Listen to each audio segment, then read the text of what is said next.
You are listening to Pop Culture Detective Audio Files. In each episode, we investigate the social and political messages embedded in popular media. I'm your host, Jonathan McIntosh, and today we'll be having an in-depth discussion with award-winning Swedish artist and storyteller Simon Stålenhag. Simon is the creator of narrative art books like Tales from the Loop, Things from the Flood, and The Electric State.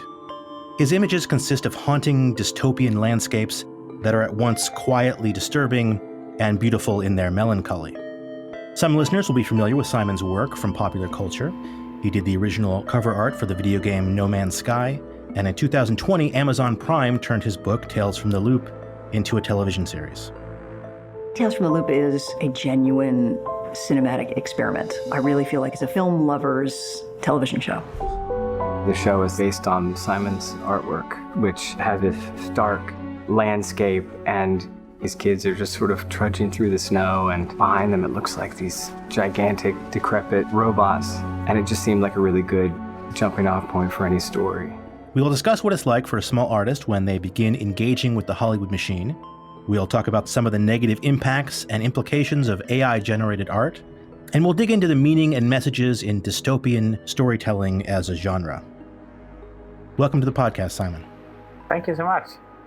So I thought we'd start off by talking about, what it's like to engage with Hollywood as a small independent artist. So you're there, you're in Sweden, you're doing your paintings, and suddenly Hollywood comes knocking at the door. Do you just get a call from a Hollywood producer saying, "Hey, we like what you're doing, we want to own it"? I mean, how does that work? Yeah, kind of.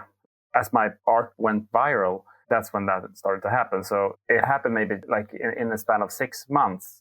I went from having like 0 followers and just putting stuff out there online for my friends to like J.J. Abrams contacting me. Wow. Really, really weird. Yeah, wow. But it still I felt like I won the lottery, or like maybe not the lottery, because unless you're really optimistic, but I saw trouble immediately. Right. So it was kind of a random feeling to it. And it's just like how things work online. It's like the right person at the right moment shares it. So I kind of felt like, oh, what have I done? That kind of feeling. I clicked the wrong button. So suddenly it's viral. So it was kind of scary from the beginning. But it's also classic artist dilemma. Like you want to have a big audience, but they also give you a lot of, like the bigger they grow, the more anxiety you get. Mm-hmm. I missed being in the little pond with the little fishes, because now it's like when you're in the big pond, when you're discussing legal stuff with these huge corporations, it feels like you're swimming in the ocean, and the ocean is nice, but the fishes around you, you're this tiny, and the fishes around you are these big, great white sharks with you see teeth everywhere. Right. And it kind of makes you nervous, even though they say that you're friends. They have a higher caliber of everything, and for somebody like me, it's very kind of anxious about everything. It's not always a good place to be.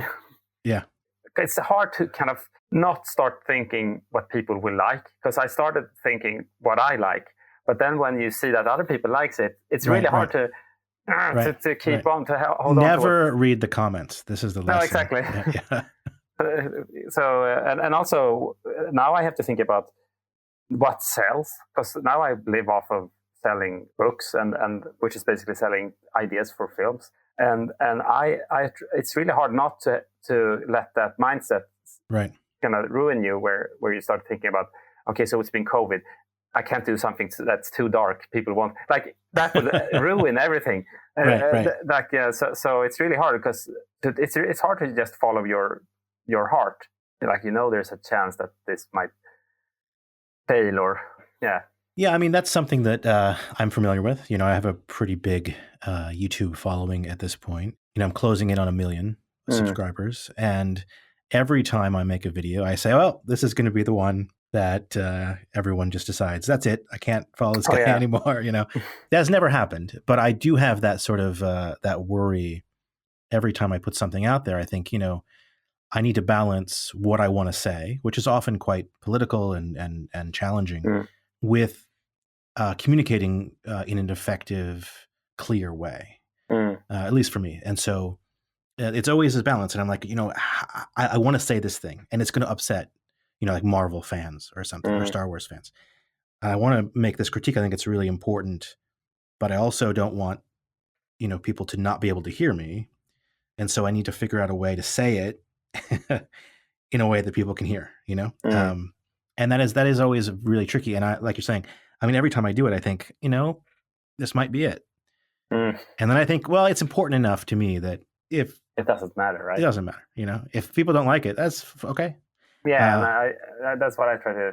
Like right now, I can live off of my work, so I spend all my time doing this that I love. So that is also kind of a double-edged sword, because you want that to continue. So right. Like, it doesn't matter if people don't like it, but it actually do matter. But still, if I'm gonna second guess the audience, that's not a way. That's the only way I for sure know it's not working. Like that does never work. So try to not think and just do stuff that interests me and not think too much about it. And which is interesting when you're talking about like themes and I mean, I have so many like ideas that I get when I get angry political. Like I want to do something that has to do with it. But it's so, and that's, I know that feeling. Yeah. Yeah. But I mean, your work is kind of getting straight to the issue than mine. But that's the problem with art, like visual art. People expect it to be kind of broad and open to interpretation. And I also think like if I would do stuff that really clearly states my political beliefs, it would be bad art. But at the same time, I'm really angry when people misinterpret it. Right. So, well, it seems like you have images that are telling a story. I mean, so you're building a visual narrative, and then you're also adding text, which I would imagine helps a little bit in terms of guiding the viewer through this narrative, as opposed to just here's an image, I'm not going to say anything about it. It's a little harder to misinterpret. Not to say people can't do it. Yeah. But I mean, the people who read it mostly get it. And with writing, I never went to any writing classes or anything. So I'm just going to write this the way I would say it. So, but I was so happy when people read it and kind of got the message, and they didn't complain too much about the quality of the writing. So your writing, I think it has a poetic quality to it that is really, really beautiful. And I think it's juxtaposed really well with the images, because it gives you, it's not a complete narrative from start to finish and all the detail, because you have the images there. I mean, I think it's like this little snapshot, and I really appreciate that. Thank you. I mean, that's really been the idea that I started writing this. To me, it felt like almost like I found like a diary or something that somebody found. So, and the gaps are the interesting things. Like when you only get these pieces of information, and because a book is such a nice thing, it's like opening a folder or something you found down in the basement, and you just get a keyhole view of another world. You're just gonna ruin it if you try to describe like everything. Right. So yeah, it's really nice, and also it's nice that you say it has a poetic quality, because if there's something I really enjoy reading, it's poetry, and I think that also has that kind of feeling of just a fragment of something, like a fragment of reality, a quick impression of a feeling or an emotion or an idea. Yeah. So because there's no point in doing these illustrations and then go on writing a text that explains what's in the picture. That would be the most stupid thing in the world. So, yeah. Yeah, I do think they complement each other really well. And I think a lot of your images, a lot of your narratives have a personal element to them. I mean, there's some nostalgia, there's some retro feelings there, but it feels like you're drawing on your own childhood, your own experiences. Yeah, I mean, that's always been my ambition with these projects, but also do it in a kind of Star Wars big style, because I was really influenced by Ralph McQuarrie and like the 70s concept artists and matte painters of those, the like 70s sci-fi basically. So I wanted to give my very mundane childhood memories that kind of treatment. And I'm wondering, when a big media corporation comes and says, we're going to take your work and we're going to turn it into this big blockbuster production, the work, it has a personal quality to it. And so like, do you feel you're going to losing control of your own story when it's taken by Amazon or someone else to make into this big production on a different continent in Hollywood somewhere? Is that nerve-wracking? Like, do you have to give up total control over your story? Yeah, I mean, if you have control, you're not getting paid, and if you're getting paid, you don't have control anymore. So it's you have to lose that expectation very early on. I mean, and also it's nice that somebody else is doing it, because then I don't have to worry about everything. So Nathaniel Halpern, who wrote Tales from the Loop, it was very much his own version, what he got from reading and my book and looking at my art, and he did his version of it. And I'm glad I didn't have his job, because I mean I think he had a nice dark hair first time I met him, and it was like half gray after production. So I mean, there's so much stuff that you have to deal with on a production like that I don't have to. So I gladly gave away control, but that means that you don't know what the end result is going to be, and you can only hope that they do something good. That's all you can. I mean, it doesn't even have to have the same kind of feeling or quality. As long as it's something good and it's based on my work, I'm happy. And then there is, of course, like if some meaning is kind of perverted, that's when it can get really scary. Like, this is not at all what I meant. Because that's difficult, because it kind of reflects poorly on me. I don't want anybody. If there's something that I feel like this is not something I can, support in any way, that's where I would actually try to do something about it. But most of the time, it's somebody's doing their own completely different piece of art. It's better to go in and seeing it more like a remix thing. Yeah, I read that the Russo brothers have licensed one of your art books, The Electric State, to make into a movie for Netflix. Yeah. So do you just license it and then you shake hands? Or, I mean, we've actually physically shook hands, because this was so long ago. It was before COVID. I didn't meet the Russos, actually, but I met the producers. And back then, the Muschiettis, like Andy and Barbara Muschietti, who directed It and It Too, they were going to direct it. But then, things happened, and COVID happened, and a lot of things happened. And the Russos decided like they wanted to direct it and make it their next. They're really making something big out of it. I think it's going to be more different from their source material than Tales from the Loop. Are you working on another series, another book is going to be coming? Yeah, I mean, most of my days I spend working on my next book. So I have no idea when that's going to be completed. Because I recently just split it up in 2 books. So I was working on 2 parallel storylines in the same universe, but then I realized these are not compatible. So I just split them up. From having almost a completed book, I now have 2 half-completed books. So we'll see. But it feels much better, because now it feels like the plan now is to finish one part of it, like one of those stories to one book, and then after that do the next one. But it takes so much time. Well, yeah. How long does it take? I mean, because each of these images is essentially a landscape painting. They are rendered beautifully, and I would imagine they take an enormous amount of time to complete. So, what is that process like? Luckily, I base them a lot on photos that I take. So I have to go around Sweden and just take photos, and that's what takes the most time. Because actually rendering it takes like 4 days, and I have a process that I rarely screw up. Sometimes I screw up, especially with characters, but the characters are quite small in a landscape painting, so you can quite easily redo them. But in terms of the whole composition, I rarely change stuff. It's like 4 days or 5 days, sometimes a little bit more if there's a lot of complex elements. But it always takes at least 2 days, which always makes the first day really boring, because you're just blocking out stuff. And that's for one illustration. And I need at least like 60 for it to be a complete book. I mean, they really look like, I mean, I know that you work digitally, but they really look like oil paintings. Yeah, I started traditionally when I was a kid, painting with watercolors and gouache painting. And I mean, I never took any classes. I never learned it the right way. But I've kind of picked up those skills later on. Like early 2000s, I watched a lot of like tutorials. And when I kind of transitioned to digital, I had to learn the fundamentals. And I learned them online, basically. But I still try to maintain that feeling of physical medium. So I construct the illustration as a oil painting. So it's all brushstrokes, and it's all my brushstrokes, and there's no filters. I use the filters and all the kind of photo bashing stuff. That's something I do for the sketches.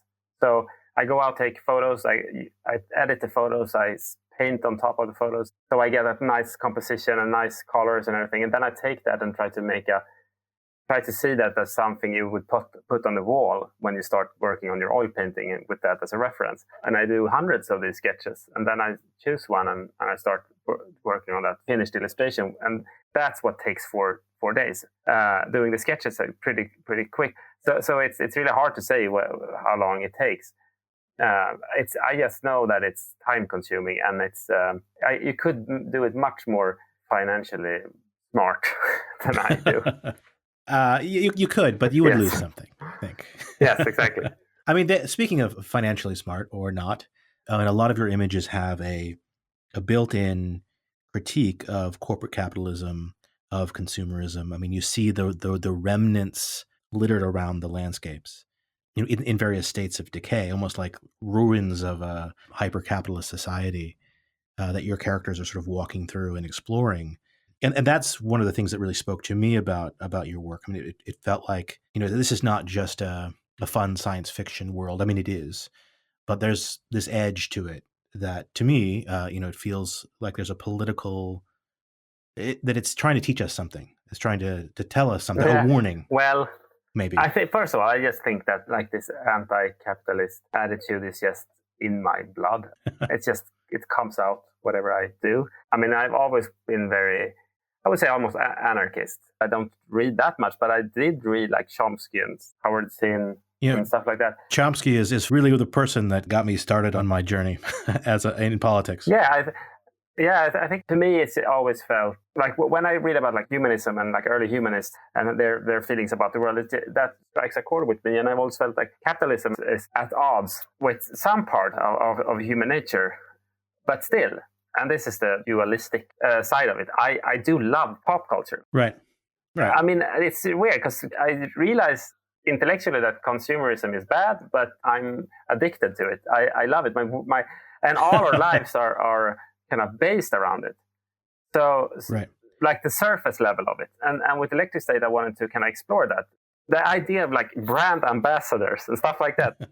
And also just 90s, the nostalgia around the 90s era aesthetic. So me and a childhood friend who also draws, we were just sitting around just drawing the most stupid kinds of mascots and characters from like made up 90s TV shows and stuff like that. So that was something, we were just having fun and just trying to make each other laugh. And that's how Electric State started, actually. I just thought of like, it would be cool to add this into a kind of dystopian world. It's one of my favorite parts of the whole book is you have this sort of desert landscape, and then you have this old mascot kind of half broken down off in the distance. It's goofy looking, silly.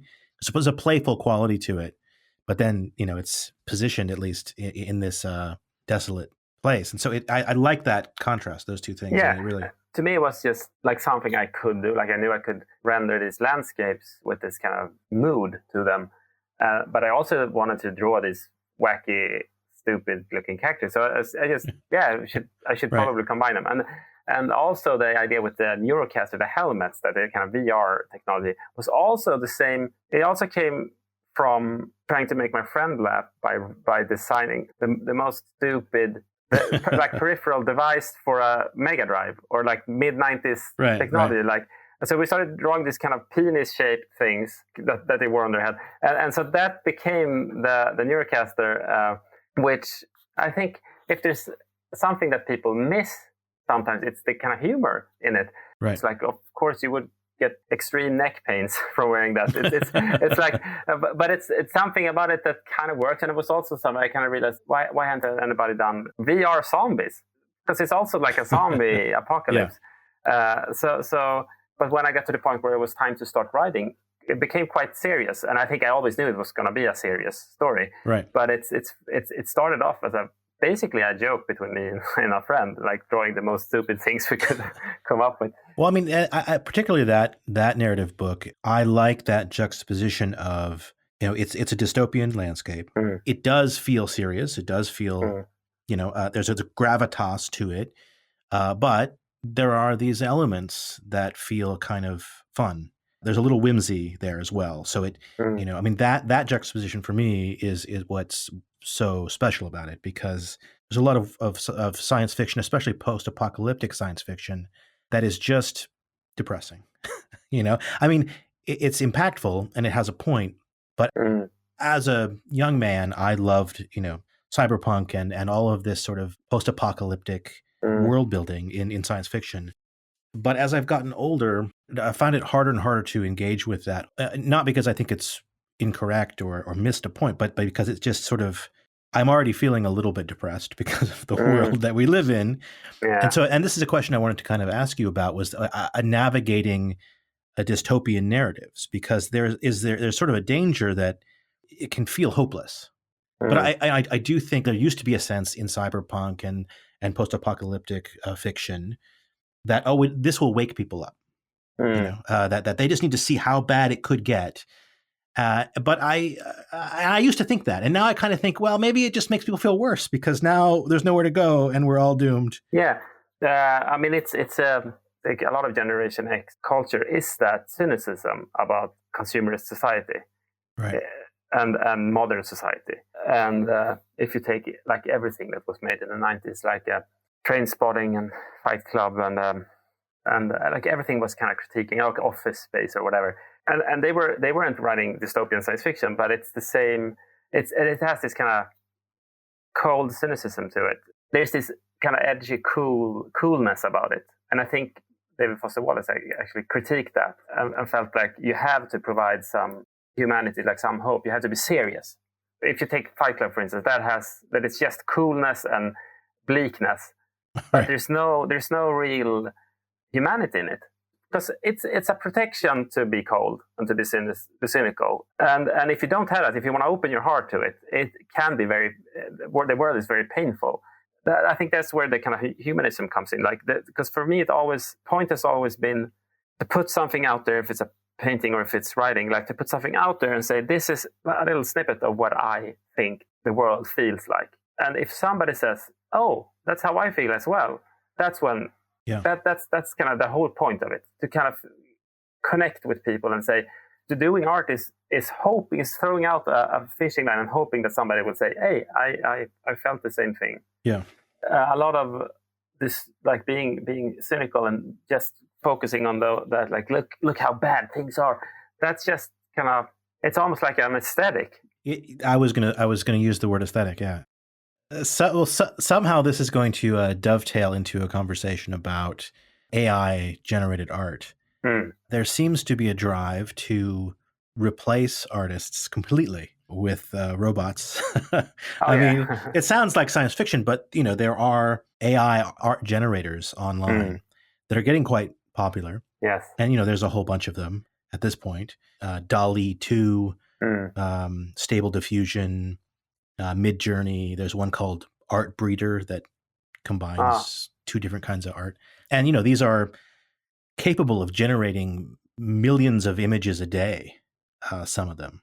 And they're getting quite eerie. I mean, the first ones were just kind of fun because it was almost comedic, the way that it tried to make an image out of things you put in. It was this...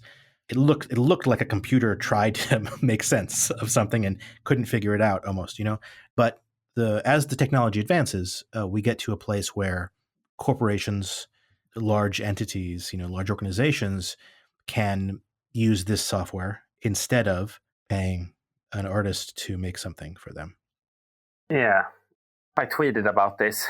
What I said there was, I mean, personally, I don't consider images made by this software I don't consider it to be AI art. I consider it to be the artist is the person who put in the keywords or whatever. Even though it's not very good art, it's actually. But I don't think you should gatekeep. But personally, I just think it's terrible because it's just surface level. It's just the surface level. It's just the aesthetics. It's a reduction of the aesthetics. Yeah, and there's no. I mean, art is made by humans, and it's fueled by life experiences and memories and pain and all those kind of things that humans are very good at having. A software doesn't have that, and until a software is so complex that it actually lives whole lives and has real human experiences or personal experiences that it can communicate. Until then, it's just software, and it's like a computer engineering, which is amazing in its own right, but it's not art. But that's how I define it, how I see it. I think it's impressive, but I think it's impressive in terms of computer engineering. It has the ability to mimic the feel, the look, the aesthetics of a piece of art, but it does feel, I mean, to me, that it is lacking something. It's still this sort of surface veneer of that thing. It's an echo that reminds you of a piece of art that you actually saw. Yeah. But for corporations and big advertising corporations or big media companies, that's kind of what they want anyway, right? I mean, that's what. Yeah. And I think the depressing part of this is that most like game companies or advertising agencies who hire illustrators, they are asking for derivative work anyway. Right. So make this look like that other thing. Yeah, that's what I was always told. Like, this is what we want to make a good game that looks like Angry Birds or whatever, because Angry Birds makes money. So it is a real threat for a whole line of work for people. So that threat is real. It's really like a really human pain there, where it's like somebody who has invested years of their life learning something, and suddenly it's much harder for them to make a living off of that. I mean, that's really human pain. But it's also, if you think about it in like a longer perspective, it's like photography or something. It's going to change things, but it's not going to. It's still far from replacing humans. It's just that humans are going to do. Other people are going to do other stuff. Like if we're talking about real AI art, real artificial intelligence. I mean, it's 1,000 years into the future. I don't know. Nobody thinks that we're going to have real sentient entities that are artificial. I mean, we're nowhere near that. Yeah, So we might just as well be talking about colonizing the Andromeda galaxy. Right. So that will not happen. So people are still going to be making art, but it's more being able to sell your skills. I mean, that's the part where it's the threat is, and that's depressing. But it's also like, hopefully it forces those media companies or content creators that you normally would hire illustrators. Maybe it forces them to think differently. Like, I want something that really looks human, because this AI stuff just feels cheap. Everybody uses it, so then you're looking for more human qualities to it. So maybe it would have good side effects as well. I think that's a very optimistic way to. Yeah. I saw an article on waxy.org. They were trying to figure out what the images that are being used to create these AI constructs, where they got the images from. They went and they found, a portion of the database from Stable Diffusion. And they went through and they were able to find the artworks, not all of them, but millions of them, and where they're coming from. And it's funny because I was reading it, and the image of their database that they made, which you can search, is your art. In the thing. Yeah. And somebody said, like, your image is on top. And I was like, yeah, but if you look up at the image, you also see that they typed in my name. Yeah. They did a search, and then all your, So obviously my artwork is there because it's online. And my name, like the algorithm can find my name and what they think that my art looks like based on what other people, if somebody made something on ArtStation and says it's inspired by me, it will also take that into account as well. Right. Because that's what I feel when I see those things, that when they've used my name, this looks like somebody, as it has been trained on somebody that tries to mimic my style. Right. Yeah, I don't know. The ugly thing about it, I think, is that we artists have been used to train this software that is a commercial thing that somebody's selling. So we created the foundation for what, like we created the content that they're using. Right. So that's kind of shitty, but it's not surprising. That's what the internet has been for the last 20 years, like corporate people taking over what people did for free. I think that part of it, the part of that it's being commodified and sold as this, this thing that is learned from a bunch of, countless hours of artists working. You can't even measure the amount of time and effort that's gone into creating all this stuff. And then it's fed into this machine, without anyone's permission, which, I believe that art builds on other art. So the building on it, other people's art, is not really the problem for me. It's that it can spit something out, and then that thing can be sold and commodified. None of it's authentic. And the authentic thing is just used as a reference point to create this other thing, which you're going to then just use. It feels very cynical in that way. Yeah. In the same way that it's being turned into NFTs and all this other scam stuff. And I also think it's popular with people who are not very interested in art. I think it's popular with people interested in technology. There are some artists that explore it, but as a part of their toolbox, basically. But I think it's very limited, especially when you see those kind of comic graphic novels that I try to make. It's just total chaos because you can't have any consistency, and you can't have any, like, you have to do so much hands-on work that you could have basically done it yourself. Right. It's sad that a lot of people seem to enjoy looking at it. Like, but it goes back to that thing with second guessing your audience. Like, there's always going to be a huge part of your audience that you don't agree with. They like your stuff for the wrong reasons, especially when you do visual art. It's harder for people to, because you're doing argumentative art or whatever. I am now. Yeah, I've transitioned into that. Yeah, but like your essays are commentary, and it's hard for people to take away, to misinterpret them. I mean, they can get angry at them and they don't agree with them, but with my art, some people, yes, totally misinterprets them. I have had these, some of my followers, they are like far right.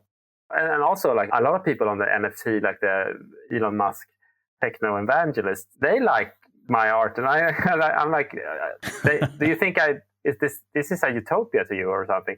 And it's so weird. So do you write back and say, no, this is what happens if you take over? Yeah, yeah, but they're like, I can't wait. I mean, they really you know, there's that trend that, especially, you know, with post-apocalyptic films and video games, you know, if you think about the human consequences of this sort of, like, society's collapsed, like, that's bad. Like, we understand that that's bad, right?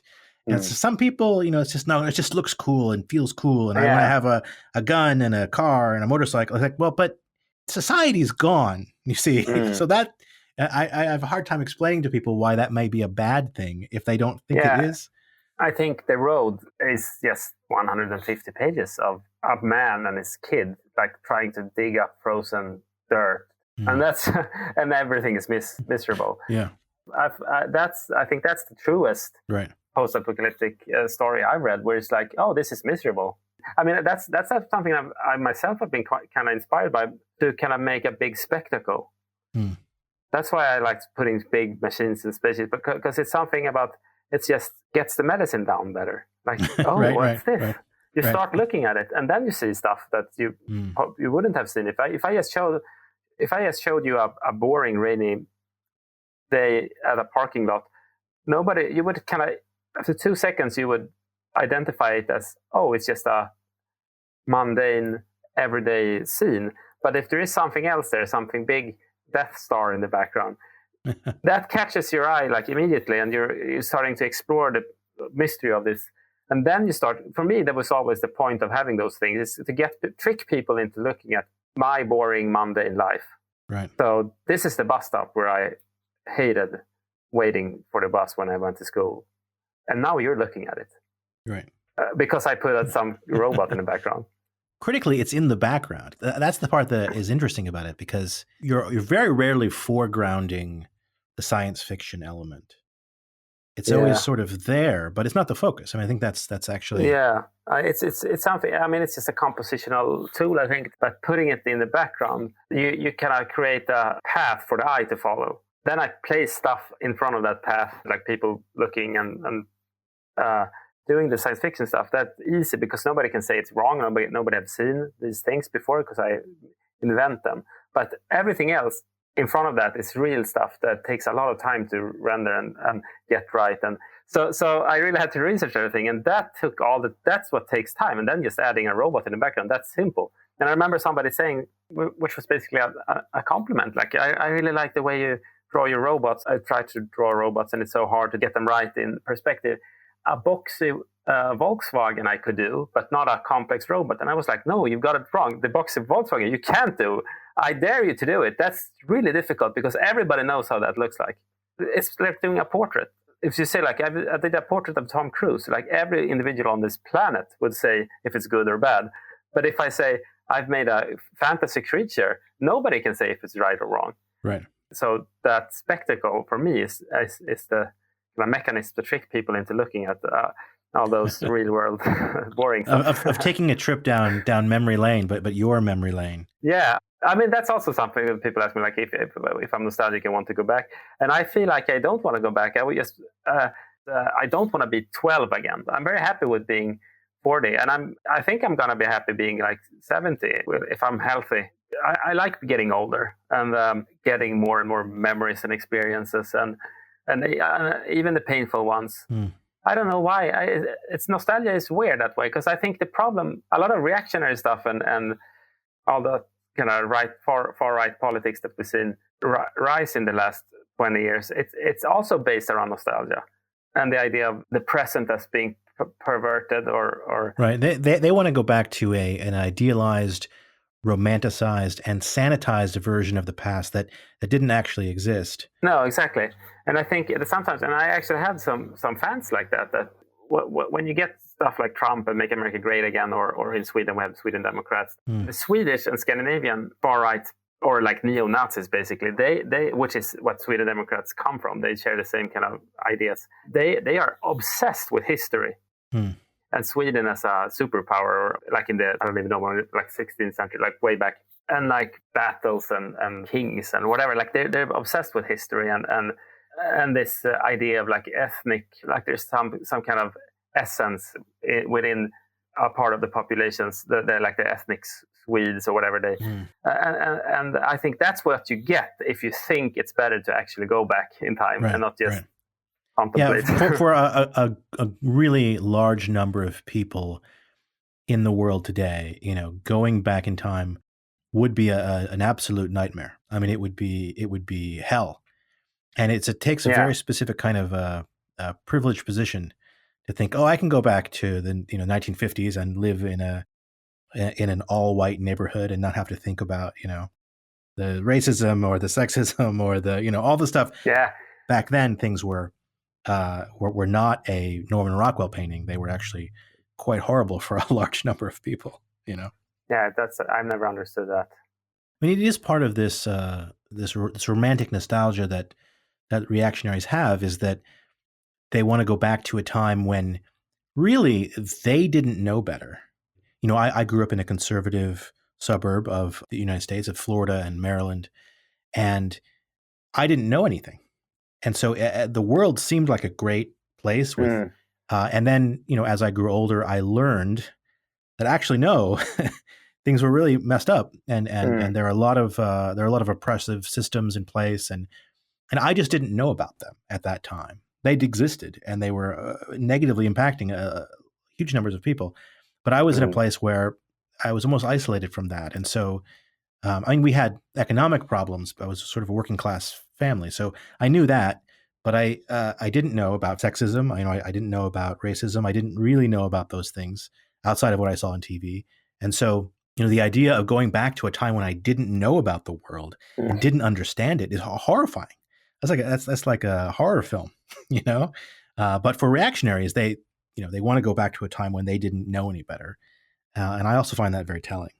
So it was something that I also felt really resonated with me, that also came from Chomsky. I don't remember when he said it, where it's like you have the responsibility to criticize the system that you live in. Like it's always like people complain about him only attacking American politics.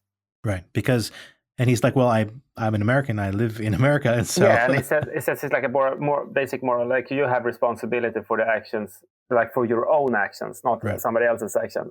And he kind of extrapolates that to the whole state in terms of the foreign policies of the United States. But I think that also, like you can say the same thing about gender. I've been raised a man, like as a man, and there are patterns in that are toxic, and it's my obligation. It's my duty to take responsibility for that. Yeah. So I think it's a basic kind of moral principle.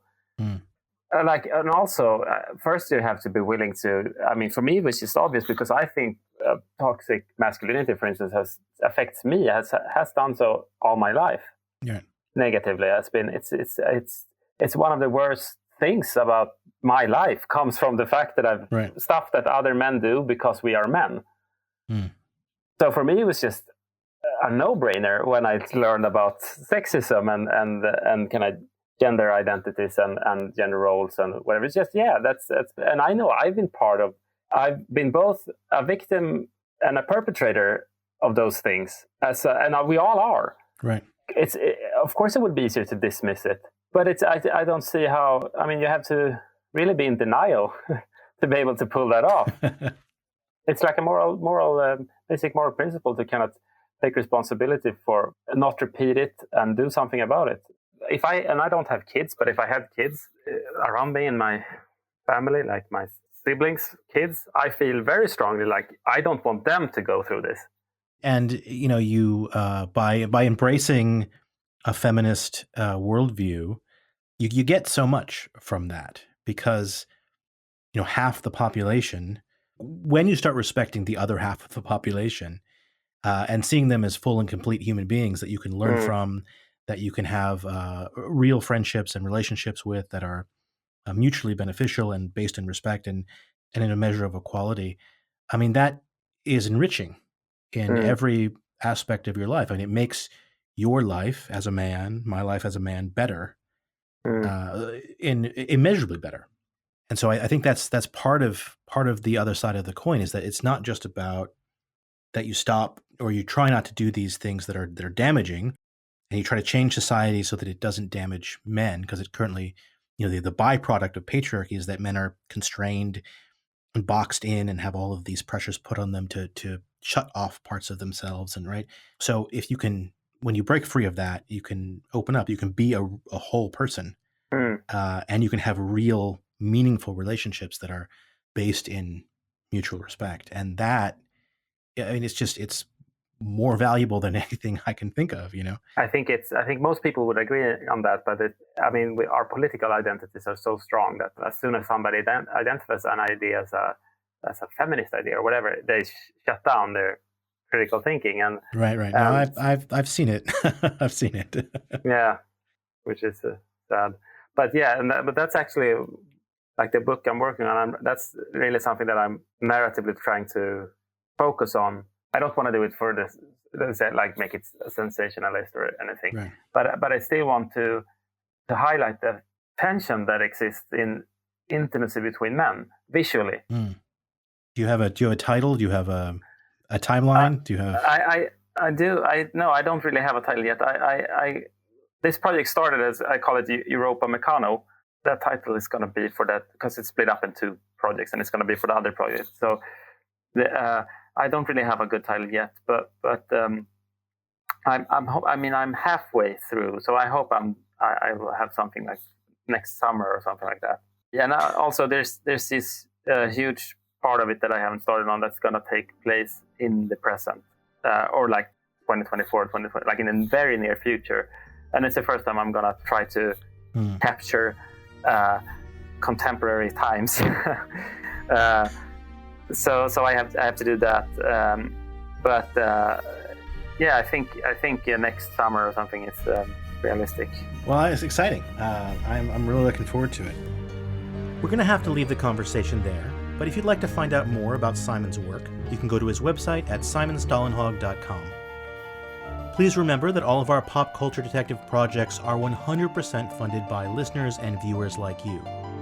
So if you enjoy in-depth conversations about media, like the one you just heard, please consider going over to Patreon to support our work. Just go to patreon.com/popdetective. As always, you can keep up to date with all of our projects on Twitter @popdetective and find our long-form video essays on the Pop Culture Detective YouTube channel. We'll be back again soon with another audiophile investigation, digging into lawyers and the law in the MCU. Until then, please remember to follow and subscribe wherever you happen to get your podcasts from. Thanks again for listening.